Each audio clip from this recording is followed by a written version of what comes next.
Hello all, I am Fadila Shaib speaking to you from WHO headquarters in Geneva and welcoming you all to our global COVID-19 press conference today, Friday, 5th February. We have simultaneous interpretation in the 6 UN we haven't made a recommendation on the use of ivermectin, but we're closely following the research that is ongoing related to this drug, which has shown some promising results in some trials for the treatment of COVID-19. We are aware that there's currently data available of about 1,500 study patients, just slightly less than that, from 11 studies. And there's data expected from up to more than 7,000 patients in 56 studies. And these studies are of varying quality. So we have a WHO steering committee that is tracking these studies and closely looking at them in order to trigger the guidance, and when we have enough information to look at guidance and updating our guidance to change policy. This may begin in the coming weeks. So any of the changes that come from WHO recommended treatments follow an expedited but an incredibly comprehensive review, which is shared with the public, which will be shared with the public at the earliest time that we can. And so.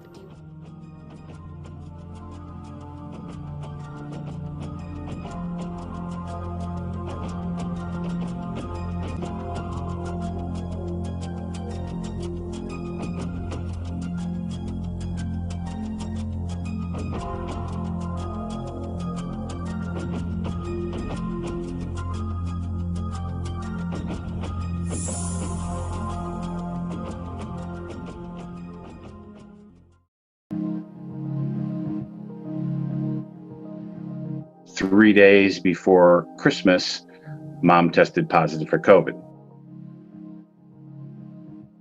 It was New Year's Eve morning, and we had a call. They were going to admit her to the ICU. All we heard was, it's not good. She's in bad shape, and she's going to be here probably 4 weeks on a ventilator if she recovers at all. We can't be with her. We can't hold her hand. We can't sleep in the room with her. And that's heartbreaking. My wife's mother, she had been seeing Dr. Corey's research information, sent it to my wife and said, Michael needs to get his mom this. We jumped on that, looked at it, did the research, read his papers, saw his testimony before Senate, and demanded that the ICU give it to her. The initial request was, no, we don't experiment on patients. And we just said, we'll sign whatever waiver you want. We don't hold you responsible, but we want her to have this. The doctor made the call, called us back in 15 minutes, and he said, we'll give her 1 dose. Less than 48 hours, Mom is taken off of the ventilator. She was stable enough to move from the ICU. It was nothing short of miraculous. 3-4 days after her first dose of ivermectin, her only dose, she's not doing well. Called and said, I need to talk to the attending. We need more doses of ivermectin. They said no. We called and they said no more doses. We're not going to experiment on patients, and it's not approved for the treatment. I called the lawyer. I called Ralph. We brought the family in, prepared legal papers to have to bring a lawsuit against the hospital. In the meantime, her doctor, Dr. Scavani, had provided us with a letter. He was a family physician, didn't know a great deal about this, but with the information the family provided, Dr. Scavani was willing to sign a letter stating that she should have the ivermectin. The court, based on all of that information, ordered that the hospital provide her with the ivermectin. The hospital's attorney contacts me, says the court has no power to prescribe medication. The hospital fought the court order. This drug has been prescribed over 1 billion doses already since in the past 5 years. This is something that has little to no side effect at all. I think Dr. Corey said in his video, benign, meaning maybe she'll get a rash on her hand. Finally, the judge makes the decision that the family physician agrees to give it to her, orders it.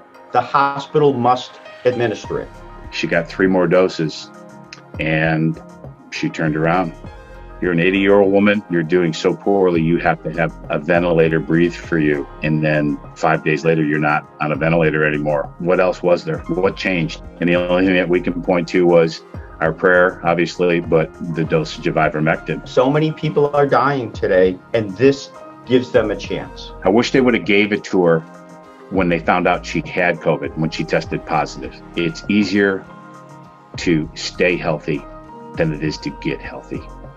And my mother's going to be in rehab for a month because she didn't have it earlier. We didn't know. Grateful for Dr. Corey and the work that his team has put together, and it's had an impact in saving her life.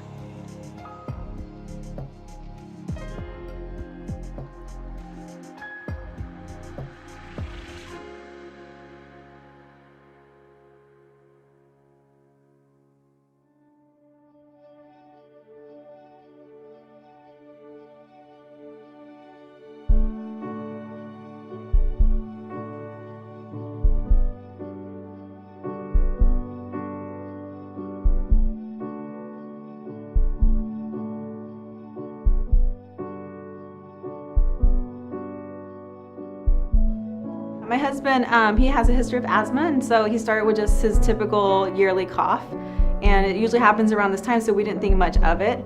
And then it just got progressively worse over the next 2 days. Then all of a sudden it got really worse. I remember Saturday night he didn't sleep. It was just cough after cough, and so I made him go see a doctor friend of mine, and he tested positive that day.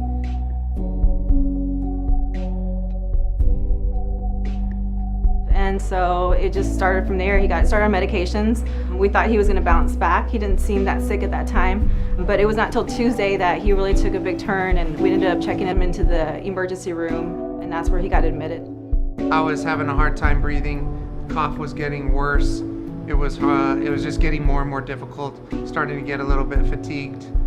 They were giving me the numbers. I could see he was just getting progressively worse. I could see that they were getting worried. He had a really bad night Saturday night. I honestly thought we were going to lose him.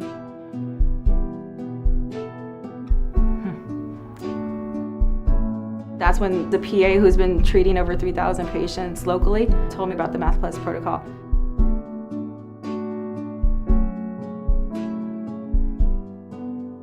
The whole hospital, as you can imagine, it was an old hospital. We adapted it to be a COVID unit. Actually, I would call it the Math Plus unit, because everyone that gets admitted to this unit goes on Math Plus. Everyone.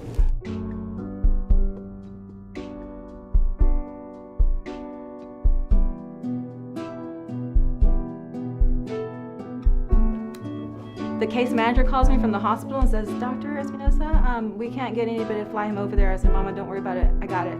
He's going tomorrow at 10:30. They were picking him up."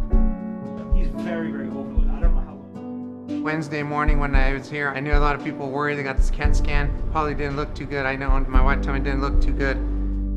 The CAT scan right when he arrived was horrific. I mean, they showed me and I was just like, oh my goodness, the prognosis was not good. You don't want to have a CAT scan that looks like that, because that means you're in big trouble. Immediately once I got on the medication, I began to turn the next day great. And I can tell you today, I feel 100% better. It's really powerful because these are real people, and it's truly astonishing. They'll say they felt terrible. 2 or 3 days later, they say, I don't know what happened. The advances that we have made, the fact that we now understand that we're fighting inflammation and coagulation instead of, the virus itself. We're doing it based on science. They have me on Ivermectin, the Celumedrol, the high-dose vitamin C. I got here on Tuesday, and you can do the math today, Saturday, and night and day. It looks amazing, amazing, amazing, amazing. Look at that. He's been given Celumedrol, IV vitamins, thiamine, vitamin C, high levels. So Ivermectin, I've been speaking to the doctors about that medication, and I believe that's part of the reason why he improved.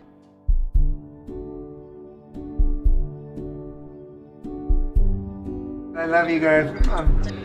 You'll be able to touch me soon and give me a hug. My little girl's so attached to him. She just started bawling. She just started crying, and you could tell the emotional attachment that she has to her dad is just unreal. Daddy's getting better. Look at this. Amazing, right? In 4 days. Look at how amazing. Isn't that a miracle, right? This is a real thing. We see it every day. He thinks it's a miracle. I think it's just science. I mean, maybe just semantics, but it's the truth.